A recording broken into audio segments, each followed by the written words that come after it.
Hello, good morning. So last class में हमने exercise 1.1 के कुछ क्वेश्चंस को डिस्कस किया था, जिसमें मैंने आपको ये सिखाया था कि हम किसी भी रिलेशन का रिफ्लेक्सिव, सिमेट्रिक और ट्रांजिटिव कैसे चेक करते हैं, वो हमने कुछ क्वेश्चन के थ्रू सीखा था वहाँ पे। अब कल जो होमवर्क दिया था उसमें से कुछ बच्चों को डाउट है क्वेश्चन नंबर 4 और क्वेश्चन नंबर 5 ऐसे इजी क्वेश्चन है, वो लैंग्वेज में आप थोड़ा सा वो हो रहे हैं, तो मैं एक दो क्वेश्चन उसके बताऊंगा तो आपको क्लियर हो जाएगा, फिर आगे हम बात करेंगे। ओके, तो पहले हम क्वेश्चन नंबर 4 को स्टार्ट करते हैं। तो आइए देखते हैं। क्वेश्चन नंबर 4 है कि relation R in the set Z.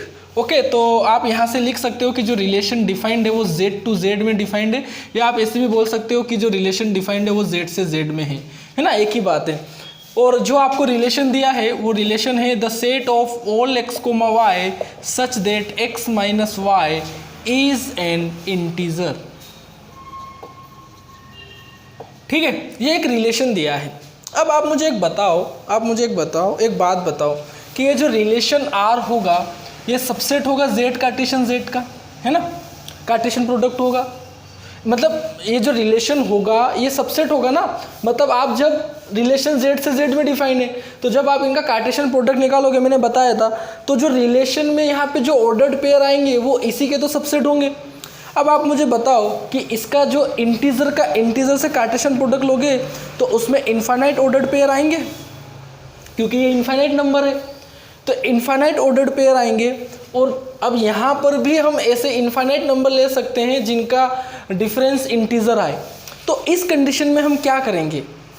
इस कंडीशन में हम जनरल फॉर्म में इस क्वेश्चन को सोल्व करेंगे। बात समझ रहे हो ना? जनरल फॉर्म में क्यों कर रहे हैं? इसलिए कर रहे हैं कि ये अगर हम कार्टेशियन प्रोडक्ट लेंगे तो ये एक इनफाइनाइट ऑर्डर्ड पेयर इसमें आएंगे, और जब हम डिफरेंस भी लेंगे किन्हीं दो नंबर का इंटीजर का तो वो भी तो इनफाइनाइट ऑर्डर्ड पेयर इसमें भी आ सकते हैं। तो हम इसमें स्पेसिफिक नहीं बता पाएंगे, इसलिए हम इसको जनरल फॉर्म में सोल्व करेंगे। ओके, तो सबसे पहले हम बात करते हैं कि हम सबसे पहले रिफ्लेक्सिव की बात करते हैं। तो ए कोमा ए की अगर हम बात करें, है ना, यहाँ पे ए और यहाँ पे ए रखो, तो ए कोमा ए जैसे ही रखोगे तो ए माइनस ए आएगा। तो ए माइनस ए क्या होगा? किसी नंबर का उसी, है ना, देखो जैसे ए इज इक्वल टू 2 लो, तो किसी नंबर में से उसी को आपने सब्ट्रैक्ट किया तो क्या आएगा? 0 आएगा। तो 0 एक इंटीजर होता है या नहीं होता है? होता है। तो ठीक है, आपने ए कोमा ए लिया, आपने रिफ्लेक्सिव फॉर्म ली, है ना। रिफ्लेक्सिव फॉर्म क्या होती है? डबलेट फॉर्म होती है, तो डबलेट फॉर्म आपने ली। अब आपने वो बोला है कि जो ए कोमा ए है वो ए माइनस ए इंटीजर आना चाहिए, तो देखो ए माइनस ए 0 आ रहा है, मतलब वो एक इंटीजर है। तो आप यहाँ से क्या लिखोगे? आप यहाँ से लिखोगे कि ए कोमा ए, है ना, A comma A belongs to R for every A belongs to Z. That means, है ना, that means R is reflexive, है ना, दैट मीन्स ये एक रिफ्लेक्सिव रिलेशन है। अब अगर हम बात करें अब किसकी? सिमेट्रिक की, तो सिमेट्रिक में क्या बताया था कि अगर A1 A2 R से बिलोंग कर रहा है तो अगर A2 A1 भी उसमें है तो वो क्या होगा? सिमेट्रिक होगा। अब देखो, मैं A1 A2 में आपको कंफ्यूज ना करके, क्योंकि यहाँ XY दिया है ना, X1 X2 नहीं दिया है, XY दिया, तो मैं A और B ले लेता हूँ तो आपको अच्छे से क्लियर होगा। तो अगर मैं यहाँ ऐसे लिखता हूँ कि अगर A कोमा B R से बिलोंग करेगा, है ना, अगर A कोमा B R से बिलोंग करेगा, क्योंकि ये तो रहना ही चाहिए उसमें।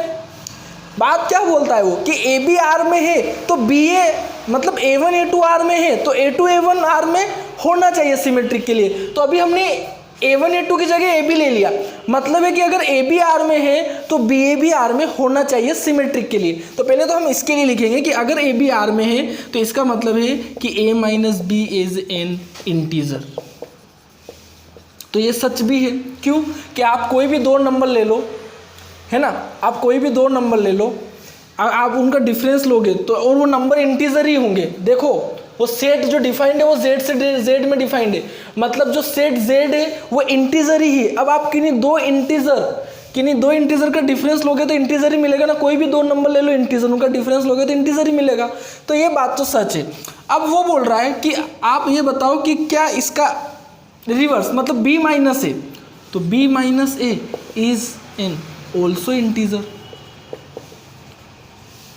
वो भी तो इंटीजर आएगा, है ना। जैसे आपने a2 ले लिया, b-3 ले लिया, अब आप यहाँ से a माइनस बी निकालो तो 2 माइनस माइनस 3 ये 5 आ जाएगा, तो ये एक इंटीजर है। अब आप b वो बोल रहे हैं कि b माइनस a करो तो -3 -2 -5, ये भी तो एक इंटीजर आ रहा है, ठीक है। तो आप यहाँ से क्या लिखोगे, दैट मीन्स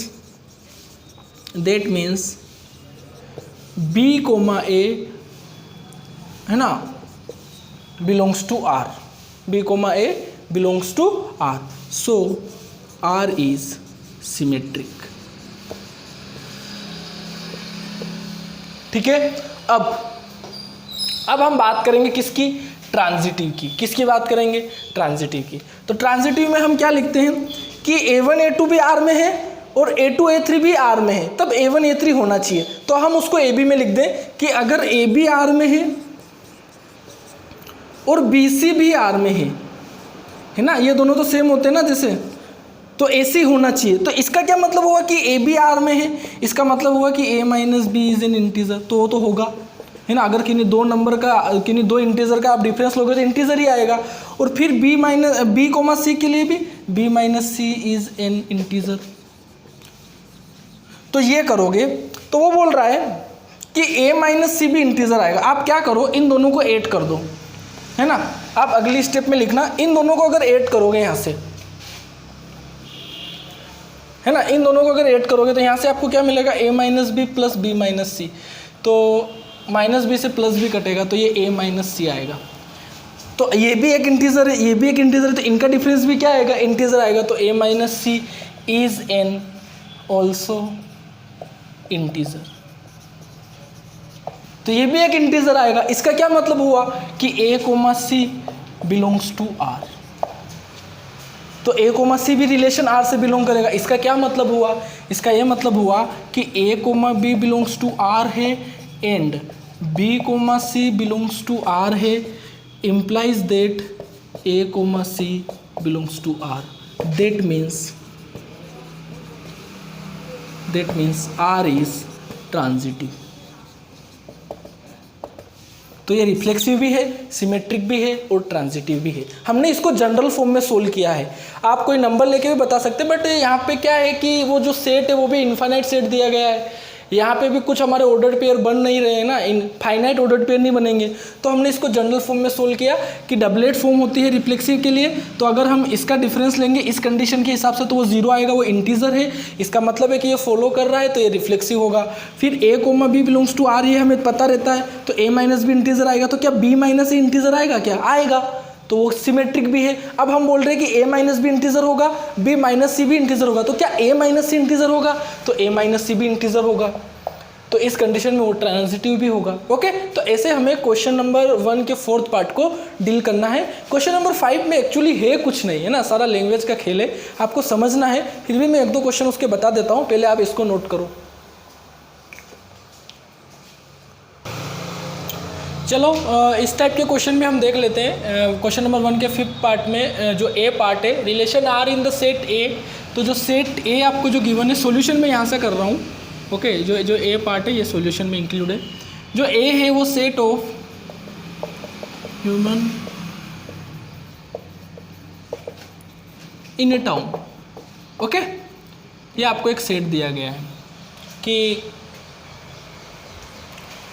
सेट ए ये दिया हुआ है आपको, और जो रिलेशन डिफाइंड है वो the set of all x, y such that x and y work at the same place. Okay, तो आपको चेक करना है कि रिफ्लेक्सिव, सिमेट्रिक, ट्रांजिटिव। तो पहले हम रिफ्लेक्सिव की बात कर लेते हैं। तो रिफ्लेक्सिव के लिए हम डबलेट फॉर्म चेक करते हैं, मतलब a, चेक करते हैं, है ना। तो a, है, इसका क्या मतलब हुआ a, का कि a and a work at same place, work at the same place. इसका क्या मतलब है बेटा कि a and a work at the same place, मतलब मैं और मैं यहीं पे वर्क करता हूँ, है ना। जैसे मैं कहीं पे जॉब कर रहा हूँ तो मैं और मैं वहाँ पे जॉब करता हूँ, तो बात तो एक ही है ना उसकी। तो ये क्या है, ट्रू है। ओके, तो क्या लिखोगे, a, belongs to r for every a belongs to set a, that means r is reflexive. मतलब रिलेशन क्या है, रिफ्लेक्सिव है। अब अगर हम बात करें सिमेट्रिक की, तो सिमेट्रिक में होता है कि ए बी अगर आर में है ना, कि अगर सिमेट्रिक में अगर ए बी आर में है, इसका मतलब क्या है कि ए बी जो है वो रिलेशन आर में है। इसका मतलब है, इसका मतलब यहाँ से क्या निकलेगा कि A and B work at the same place. तो अब हमें बी ए के लिए चेक करना होगा, है ना, A1 A2 तो A2 A1 के लिए चेक करते हैं। तो फॉर बी कोमा ए, तो फॉर बी कोमा ए के लिए क्या होगा, B and A work at the same place. आप इसको ऐसे समझो, ए को राम ले लो, बी को श्याम ले लो, तो इसका क्या मतलब होगा कि Ram and Shyam work at the same place. अब इसको ऐसे लो, श्याम और राम लो, तो Shyam and Ram work at the same place. क्या मतलब हुआ, मैं और मेरा दोस्त वहाँ पे काम करते हैं, मेरा दोस्त और मैं वहाँ पे काम करते हैं, बात तो एक ही है ना। तो इसका क्या मतलब हुआ, इसका ये मतलब हुआ, इसका क्या मतलब हुआ कि इसका ये मतलब हुआ कि B comma A belongs to R, है ना। That means R is symmetric. अब हम चेक करेंगे किसके लिए, ट्रांजिटिव के लिए। ट्रांजिटिव के लिए A comma B belongs to R होता है। इसका मतलब क्या होता है कि A and B work at the same place. फिर एंड फिर क्या आ जाता है, फिर यहाँ ये बी आ जाता है और फिर एक थर्ड आ जाता है, तो बी कोमा सी, है ना। A1 A2 A2 A3, तो हमने ABC के फॉर्म में लिख लिया। तो बी कोमा सी ये भी एंड होता है, तो इसका क्या मतलब हुआ कि B and C work at the same place. अब अगर ए कोमा बी आर में है एंड बी कोमा सी भी आर में है, तो वो हमें ए कोमा सी के लिए चेक करना रहता है कि क्या ए कोमा सी भी उसी प्लेस पे काम कर रहा है क्या। तो हम इसके लिए बोलेंगे कि ए कोमा सी का मतलब होगा, फॉर ए कोमा सी हम लिखेंगे कि A and C work at the same place. तो अब आप मुझे बताओ, यहाँ से चेक कर लो, इसको राम, इसको श्याम, इसको श्याम और इसको क्या ले लो, गीता ले लो। तो देखो राम श्याम एक जगह काम कर रहे हैं और श्याम और गीता भी वहीं पे काम कर रहे हैं, तो क्या राम और गीता भी तो वहीं पे काम करेंगे। इसका क्या मतलब हुआ, इसका ये मतलब हुआ बेटा कि A comma C also belongs to R. तो क्या लिखोगे, that means A comma B belongs to R and B comma C belongs to R implies that A comma C belongs to R. That's why R is transitive. That's why R is transitive. Okay? इस type से हमें इन questions को solve करना है। इसको note करो, फिर अगला देखते हैं। चलो सी पार्ट को देखो, बी पार्ट आप कर लेना, है ना, वो ए जैसा ही है बिल्कुल। तो सी पार्ट है कि the set of all x comma Y such that X is exactly 7 centimetre taller than Y. Okay, तो आपको इसके लिए रिफ्लेक्सिव सिमेट्री को ट्रांजिटिव चेक करना है। 1 बाय 1 हम सारा चेक कर लेते हैं। जो सेट है वो मैं लिख नहीं रहा हूँ, वो एक्चुअली मैंने हटा दिया है, फिर भी लिख देता हूँ कि सेट ऑफ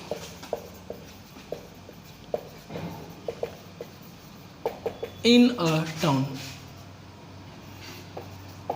ओके, तो अब हम जो चेक करेंगे वो रिफ्लेक्सिव चेक करेंगे। तो रिफ्लेक्सिव में तो डबलेट फॉर्म होती है, मतलब ए कोमा ए होता है। तो इसका क्या मतलब होगा कि यहाँ रखेंगे ए कोमा ए, तो इसका क्या मतलब होगा कि A is exactly 7 centimetre taller than A. इस बात का कोई मीनिंग है क्या कि ए अपने आप से 7 सेंटीमीटर टॉलर है ना। मतलब जैसे इस ए को हम राम ले लेते हैं, तो क्या मतलब हुआ कि Ram is exactly 7 centimetre taller then Ram. कोई अपने आप से टॉलर कैसे हो सकता है, ठीक है। तो ये स्टेटमेंट क्या है, गलत स्टेटमेंट है ना। तो क्या लिखोगे कि which is which is false. That means R is not reflexive। ठीक है। अगर हम बात करें सिमेट्रिक की, तो सिमेट्रिक में क्या लिखोगे बेटा, A, B लिखोगे, है ना, और ये R से बिलोंग कर रहा है। तो इसका क्या मतलब क्या होगा, इसका मतलब ये होगा कि A is exactly 7 centimetre taller than B. ठीक है, हो सकता है ना, कि कोई एक इंसान दूसरे इंसान से 7 सेंटीमीटर टॉलर देन हो सकता है। बट ये है कि आप इसको मान लो कि ये राम है और ये श्याम है, इसका मतलब हुआ कि राम श्याम से 7 सेंटीमीटर टॉलर है। तो क्या इसका मतलब ये होता है क्या कि बी इज एग्जैक्टली 7 सेंटीमीटर? क्योंकि सिमेट्रिक में तो ए बी अगर है तो बी ए होना चाहिए। तो इसका मतलब ये है क्या कि B is exactly 7 centimetre taller than A. होगा क्या, राम श्याम से 7 सेंटीमीटर लंबा है, तो क्या श्याम राम से 7 सेंटीमीटर लंबा होगा क्या? नहीं होगा ना, राम उससे है, ये ट्रू है, ये ट्रू स्टेटमेंट होता है। हम इसको ट्रू लेके चलते हैं और फिर इसको चेक करते हैं। तो ये तो ट्रू है कि राम श्याम से 7 सेंटीमीटर लंबा है, तो क्या श्याम राम से 7 सेंटीमीटर लंबा होगा क्या? नहीं हो सकता ना। तो क्या लिखोगे, B comma A not belongs to R, है ना। या तो आप फॉल्स लिख दो या ऐसे लिख दो कि बी कोमा ए उस रिलेशन से बिलोंग नहीं करेगा। That means R is not symmetric. ठीक है, चलो अब आगे बात करते हैं ट्रांजिटिव की। तो ट्रांजिटिव में ए बी भी ट्रू होता है और बी सी भी ट्रू होता है। तो दोनों के लिए लिख देंगे कि ए बी आर से बिलोंग करेगा, है ना, क्योंकि ए बी तो आर में रहेगा। इसका क्या मतलब होगा कि A is exactly 7 centimetre taller than B, है ना। ये तो ट्रू है, ये तो हमें मान के चलना है। और फिर बी कोमा सी एंड, ये दोनों तो ट्रू होते हैं ना ट्रांजिटिव में। फिर ए सी के लिए हम चेक करते हैं, तो ये भी ट्रू है, मतलब B is exactly 7 centimetre taller than C. ये दोनों तो ट्रू है। अब हम ए सी के लिए चेक करेंगे। तो आप कोई नाम दे दो इनको समझने के लिए, कोई 4 नाम दे दो, राम श्याम, श्याम गीता। अब मुझे बताओ कि जो राम है वो श्याम से 7 सेंटीमीटर टॉलर है ना। और फिर जो श्याम है वो गीता से 7 सेंटीमीटर टॉलर है। तो वो जो श्याम है वो गीता से 7 सेंटीमीटर टॉलर है। तो राम गीता से कितना हो गया, राम गीता से, चलो पहले यहाँ बता लो। अगर हम ये चेक करते हैं, अगर हम इन दोनों को, तो ये दोनों तो ट्रू मानेंगे कि A is exactly 7 centimetre taller than B and B is exactly 7 centimetre taller than C. तो क्या इसका मतलब ये हुआ, ए सी के लिए बात करेंगे, फॉर ए कोमा सी, इसके लिए हम चेक करेंगे, है ना। जैसे यहाँ पे फॉर बी कोमा ए हमने चेक किया, तो फॉर ए कोमा सी के लिए चेक करेंगे। तो इसका स्टेटमेंट क्या बनेगा कि A is exactly 7 centimetre taller than C. तो ये हो रहा है क्या, यहाँ देखो, ये ए है, ये बी है, तो A is exactly 7 centimetre taller than B और B is exactly 7 centimetre taller than C. तो ए सी से कितना टॉलर हो गया, 14, जबकि ये कितना बता रहा है कि A is exactly 7 centimetre taller than C, जबकि ए कितना आ रहा है, 14 आ रहा है। तो ये क्या है, गलत है। तो क्या लिखोगे, A comma C does not belongs to R. क्या लिखोगे, A comma C does not belongs to R. That means R is not transitive, है ना। That means R is not transitive. Okay, इनको नोट करो।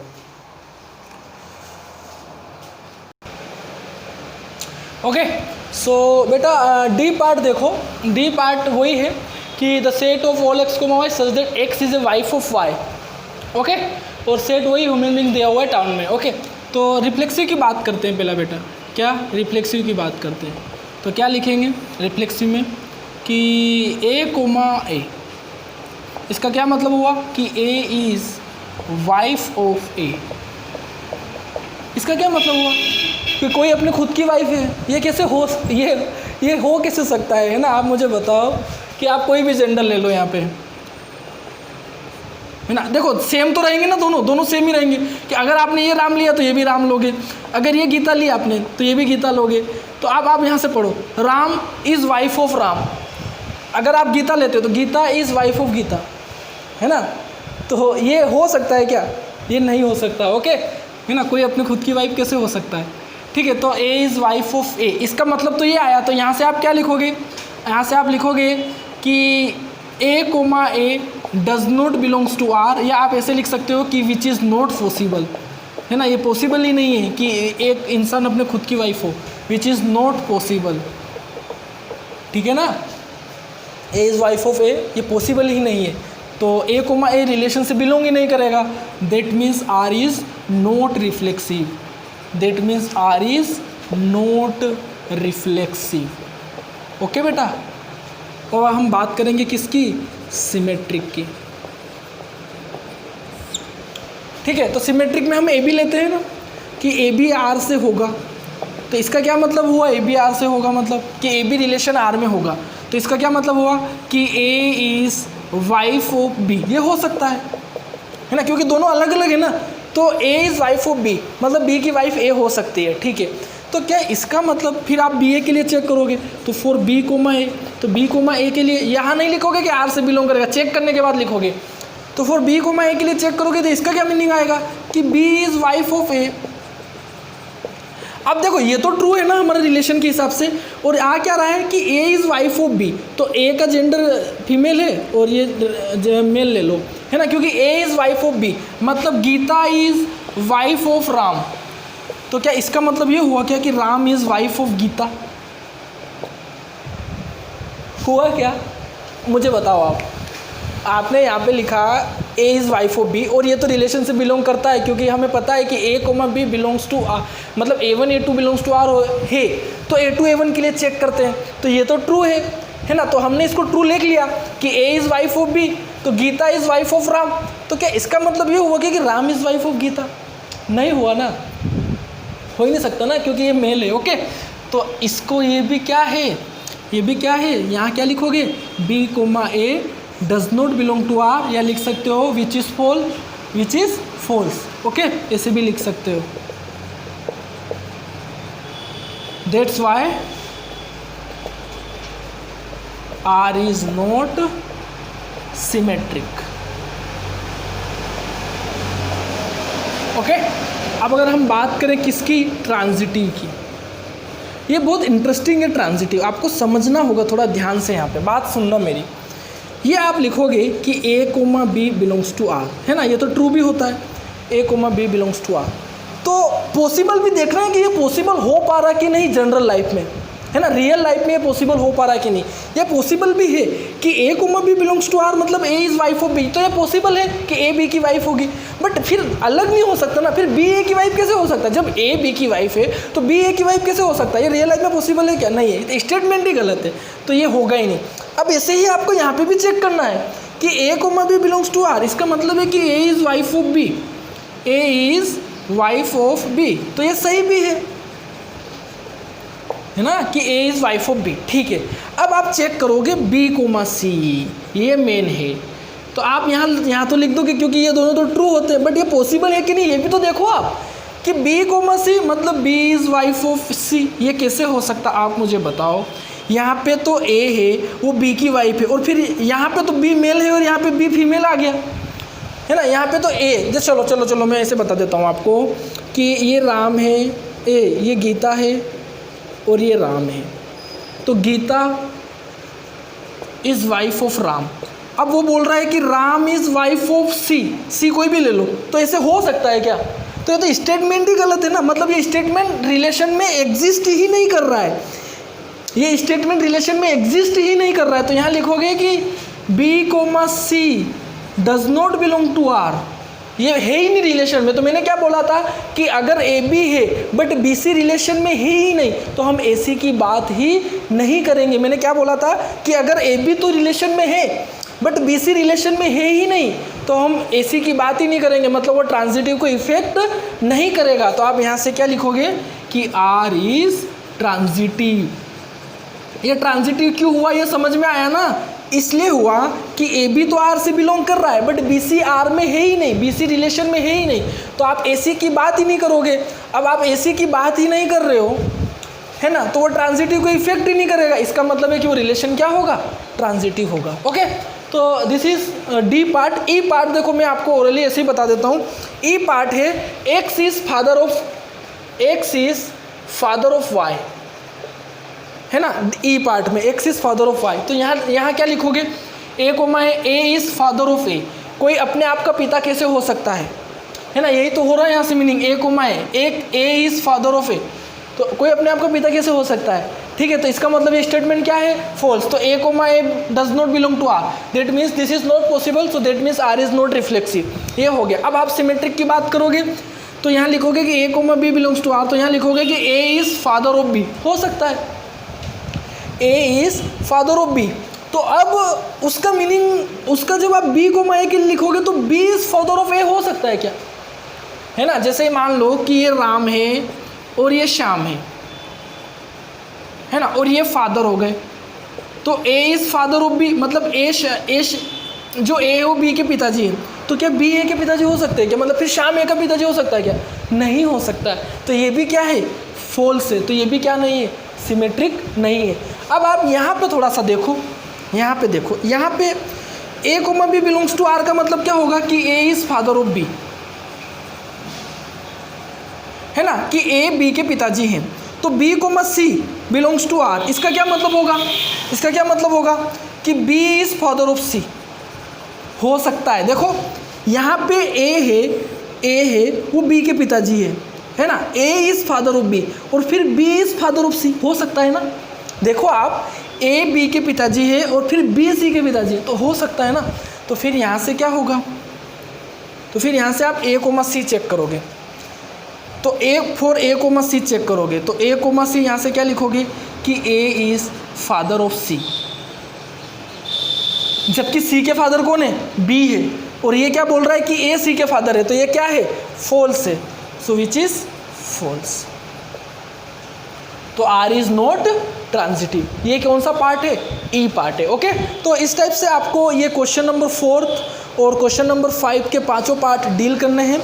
एक्चुअल में मैं question number 2 अभी बता सकता हूँ आपको आज की क्लास में, बट होगा ये कि क्वेश्चन नंबर 2 और क्वेश्चन नंबर 5 और क्वेश्चन नंबर 4 ये मैं आपको एक वीडियो में बताऊँगा, और ये कुछ एक जैसे क्वेश्चन है, तो मैं चाहता हूँ कि मैं इन तीनों क्वेश्चन को एक वीडियो में कवर करूँ, इसलिए इन तीनों क्वेश्चन को मैं कल डील करूँगा। ओके, तो मिलते हैं कल, तब तक अपना ध्यान रखें और इन क्वेश्चन को अपना वर्क कंप्लीट करें। ओके, ध्यान रखें और हमेशा खुश रहें। बाय।